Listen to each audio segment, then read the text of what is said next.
Hi everyone, स्वागत है आपका मेरे चैनल में।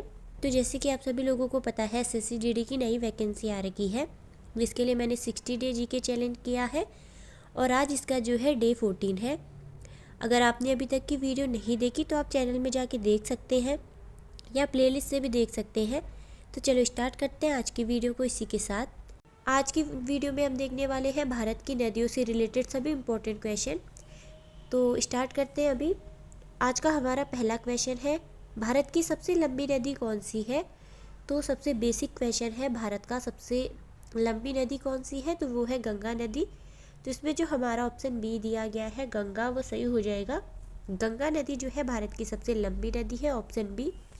दूसरा क्वेश्चन है हमारा इसमें, भारत की सबसे लंबी नदी प्रणाली कौन सी है। तो भारत की सबसे लंबी नदी प्रणाली जो है गंगा प्रणाली है। तो उसमें जो हमारा ऑप्शन सी दिया गया है गंगा प्रणाली, वो सही हो जाएगा। ये भारत की सबसे लंबी नदी प्रणाली है, ऑप्शन सी। अब तीसरा क्वेश्चन है हमारा इसमें, भारत की सबसे बड़ी नदी जल प्रवाह के आधार पर कौन सी है। तो भारत की सबसे बड़ी नदी जल प्रवाह के आधार पर ब्रह्मपुत्र है। तो इसमें जो हमारा ऑप्शन सी दिया गया है ब्रह्मपुत्र, वो सही हो जाएगा।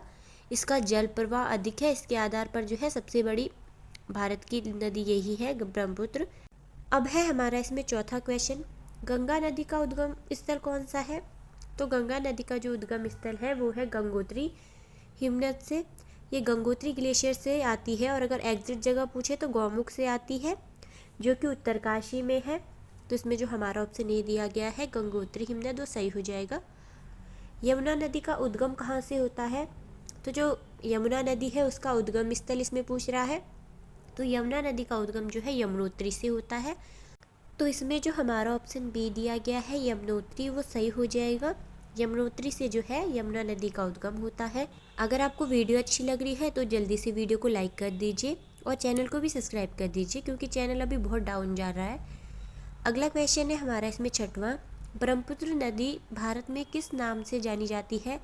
तो जो ब्रह्मपुत्र नदी है वो भारत में दिहांग के नाम से जानी जाती है। तो इसमें जो हमारा ऑप्शन डी दिया गया है दिहांग, वो सही हो जाएगा। इंपॉर्टेंट क्वेश्चन है, आपको ज़रूर याद रखना है ब्रह्मपुत्र नदी को जो है भारत में किस नाम से जाना जाता है। अब हमारा अगला क्वेश्चन है इसमें सातवां प्रश्न, सिंधु नदी का उद्गम स्थल कहाँ है। तो जो सिंधु नदी है इसका उद्गम स्थल है मानसरोवर झील। तो इसमें जो हमारा ऑप्शन बी दिया गया है मानसरोवर झील, वो सही हो जाएगा। यहाँ से जो है सिंधु नदी का उद्गम होता है। नर्मदा नदी किस समुद्र में गिरती है। तो जो नर्मदा नदी है ये कौन से वाले समुद्र में गिरती है। तो इसमें जो हमारा ऑप्शन बी दिया गया है अरब सागर, वो सही हो जाएगा। नर्मदा नदी जो है अरब सागर में गिरती है। अब है नर्मदा और ताप्ती नदियाँ किस प्रकार की नदियाँ हैं। तो जो नर्मदा नदी है और ताप्ती नदी है ये किस प्रकार की नदियाँ हैं। तो ये नदियाँ हैं पश्चिमगामी नदियाँ। तो इसमें जो हमारा ऑप्शन सी दिया गया है वो सही हो जाएगा। ये जो है पश्चिम वाले महासागर में गिरती है, इसलिए पश्चिमगामी नदियाँ हैं। अब हमारा 10वां क्वेश्चन है इसमें, गोदावरी नदी का उद्गम स्थल कौन सा है। तो गोदावरी नदी का उद्गम कहाँ से होता है या इसका उद्गम स्थल कौन है। तो वो है त्र्यंबकेश्वर। तो इसमें हमारा ऑप्शन बी त्र्यंबकेश्वर सही हो जाएगा। 11वां प्रश्न दिया गया है हमारा इसमें, भारत की सबसे लंबी प्रायद्वीपीय नदी कौन सी है। तो भारत की सबसे लंबी प्रायद्वीपीय नदी गोदावरी नदी है। तो इसमें जो हमारा ऑप्शन सी दिया गया है गोदावरी, वो सही हो जाएगा। इंपॉर्टेंट क्वेश्चन है, याद रखना है आपको। कावेरी नदी किस राज्य से निकलती है। तो जो कावेरी नदी है ये कौन से राज्य से होकर निकलती है। तो इसमें जो हमारा ऑप्शन सी दिया गया है कर्नाटक, वो सही हो जाएगा। कावेरी नदी कर्नाटक से निकलती है।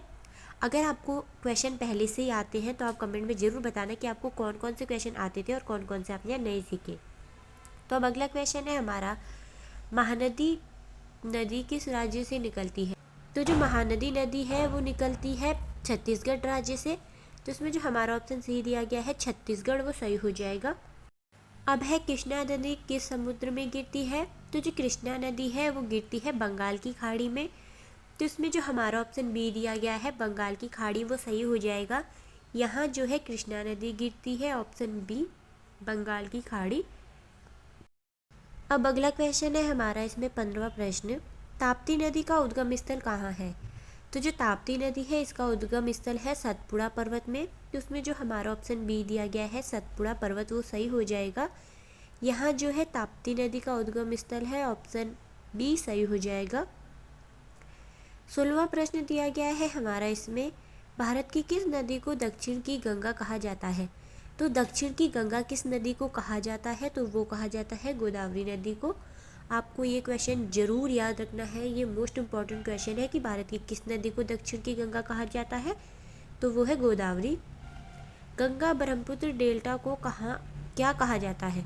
तो जो गंगा ब्रह्मपुत्र डेल्टा है इसे क्या कहा जाता है? तो इसे कहा जाता है सुंदरवन डेल्टा। तो इसमें जो हमारा ऑप्शन बी दिया गया है सुंदरवन डेल्टा वो सही हो जाएगा। गंगा ब्रह्मपुत्र डेल्टा सुंदरवन डेल्टा कहलाता है, ऑप्शन बी। 18वां प्रश्न दिया गया है हमारा इसमें, भारत में कौन सा अपवाह तंत्र सबसे बड़ा है? तो भारत का कौन सा अपवाह तंत्र सबसे बड़ा है? तो इसमें जो हमारा ऑप्शन बी दिया गया है गंगा अपवाह तंत्र वो सही हो जाएगा। गंगा अपवाह तंत्र भारत का सबसे बड़ा अपवाह तंत्र है, ऑप्शन बी। 19वां प्रश्न दिया गया है हमारा इसमें, चंबल नदी किसकी सहायक नदी है? तो जो चंबल नदी है वो यमुना नदी की सहायक नदी है। तो इसमें जो हमारा ऑप्शन सी दिया गया है यमुना वो सही हो जाएगा। यमुना नदी की सहायक नदी चंबल नदी है, ऑप्शन सी आपको याद रखना है। अब है सोन नदी किसकी सहायक नदी है? तो जो सोन नदी है ये गंगा की सहायक नदी है। तो इसमें जो हमारा ऑप्शन बी दिया गया है गंगा वो सही हो जाएगा। गंगा की सहायक नदी सोन नदी है। अब अगला क्वेश्चन है हमारा इसमें, सतलज नदी जो है किस नदी प्रणाली का भाग है? तो जो सतलुज नदी है वो सिंधु नदी प्रणाली का भाग है। तो इसमें जो हमारा ऑप्शन सी दिया गया है सिंधु वो सही हो जाएगा। सिंधु नदी प्रणाली का जो है सतलुज नदी भाग है, ऑप्शन सी। रावी नदी किसकी सहायक नदी है? तो जो रावी नदी है वो सिंधु नदी की सहायक नदी है। तो इसमें जो हमारा ऑप्शन बी दिया गया है सिंधु वो सही हो जाएगा। सिंधु नदी की सहायक नदी रावी नदी, ऑप्शन बी आपको याद रखना है। अब अगला क्वेश्चन दिया गया है हमारा 23वां प्रश्न, व्यास नदी का उद्गम स्थल कहाँ है? तो जो व्यास नदी है इसका उद्गम स्थल है बीसकुंड में। तो इसमें जो हमारा ऑप्शन बी दिया गया है बीसकुंड वो सही हो जाएगा। बीसकुंड में जो है व्यास नदी का उद्गम स्थल है। अब है झेलम नदी किस झील से निकलती है? तो जो झेलम नदी है वो निकलती है वुलर झील से। तो इसमें जो हमारा ऑप्शन बी दिया गया है वुलर झील वो सही हो जाएगा। इम्पॉर्टेंट क्वेश्चन है, आपको ज़रूर ये याद रखना है, ये बहुत ज़्यादा मोस्ट इम्पॉर्टेंट क्वेश्चन होने वाले हैं आपके लिए। अब आज का हमारा लास्ट क्वेश्चन है, चिनाब नदी का उद्गम किन दो नदियों के संगम से होता है? तो जो चिनाब नदी है इसका उद्गम होता है दो नदियों के संगम से, चंद्रा और भागा के। तो इसमें जो हमारा ऑप्शन बी दिया गया है वो सही हो जाएगा। तो आज की वीडियो हमारी यहीं पे समाप्त होती है। वीडियो अगर आपको अच्छी लगी हो तो लाइक शेयर कमेंट करें, चैनल को सब्सक्राइब करें और वीडियो को ज़्यादा से ज़्यादा शेयर करें। मिलते हैं आपको नेक्स्ट वीडियो में, तब तक के लिए आप और भी वीडियोस देखना चाहते हैं तो चैनल में जाके देख सकते हैं।